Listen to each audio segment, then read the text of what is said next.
Hi, my name is George Desmaris. I'm Senior Vice President with H2M Architects and Engineers. I live in St. James 40 years now. We were the engineering firm who did the feasibility study initially to determine what areas would be sewered, business areas.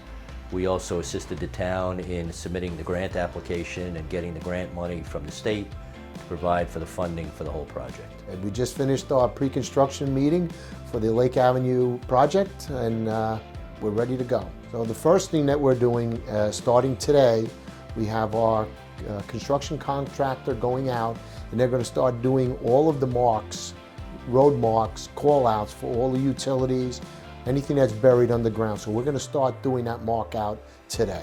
If you see people out there that are taking photographs or taking measurements in front of your yard or putting spray paint in front of the business, that's all part of the process now in preparation of actually bringing in the heavy equipment to start physically do the saw cut into the concrete and the asphalt base, and then the removal of that in the dirt to start the underground burial of the sewer treatment line first, the dry sewer line. They're expecting that in middle of March, within the next couple of weeks, to start saw cutting the pavement for the sanitary sewer, which will be installed on the west side of Lake Avenue, going from just north of Patrick's Way up to Moriches Road. We will be shutting down completely a road from an intersection to the intersection to the north.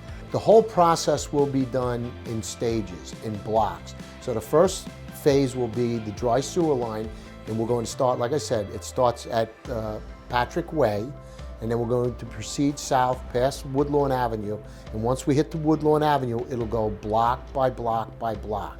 The water main contractor is going to be starting on the south section of Lake Avenue, heading north, actually to Moriches. It's approximately 6,000 linear feet, following the sewer installation.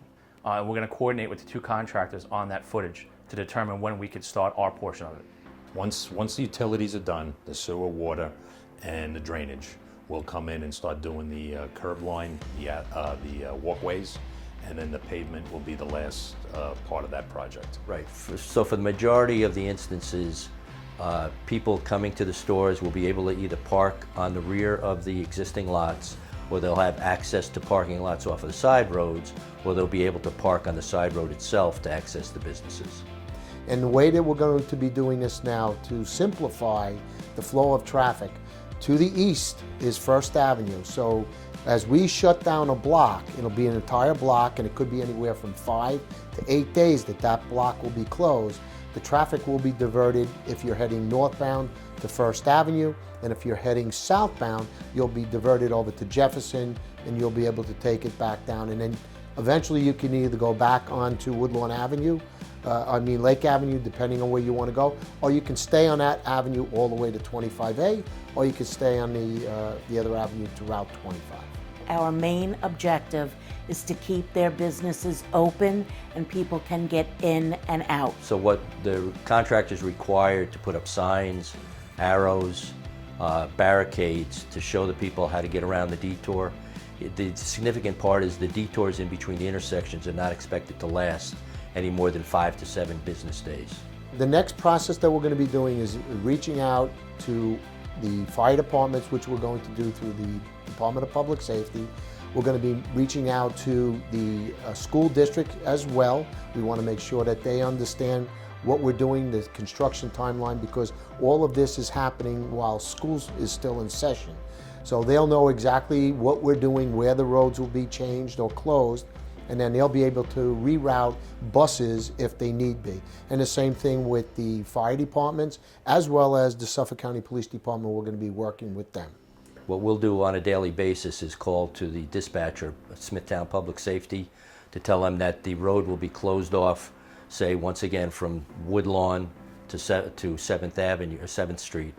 It'll be closed that day, and we'll be doing that on a daily basis, so then they can identify and notify any of the ambulance, Nesconset Fire Department, Suffolk County PD, and any other emergency services that are needed. What's nice about this construction plan is, as they proceed north and we go under the railroad tracks at Railroad Avenue, We're not even closing down the commuter parking lot because everything is going to be jacked underneath the ground, so we're not going to disrupt the entrance into the commuter parking lot, which, you know, is the home to many people in our community that take the train or want to park and go and patronize those businesses on the north side. So there'll be plenty of places for our residents to go and park.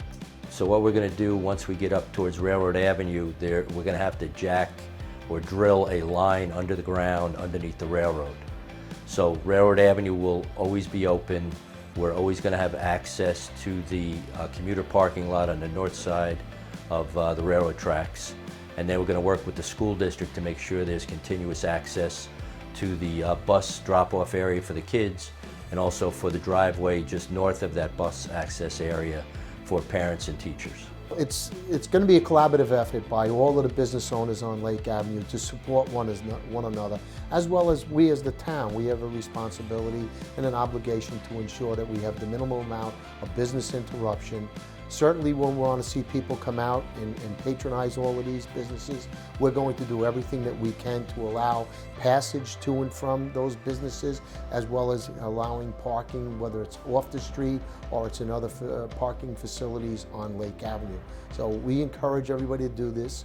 It's one of the largest single downtown revitalization projects that this town has ever seen. So obviously there will be some, heartburn a little as we go through the process, but we're asking everybody to work with us because at the end, when this is done, Lake Avenue is just going to be a beautiful business district for people to go and patronize the businesses up and down the avenue.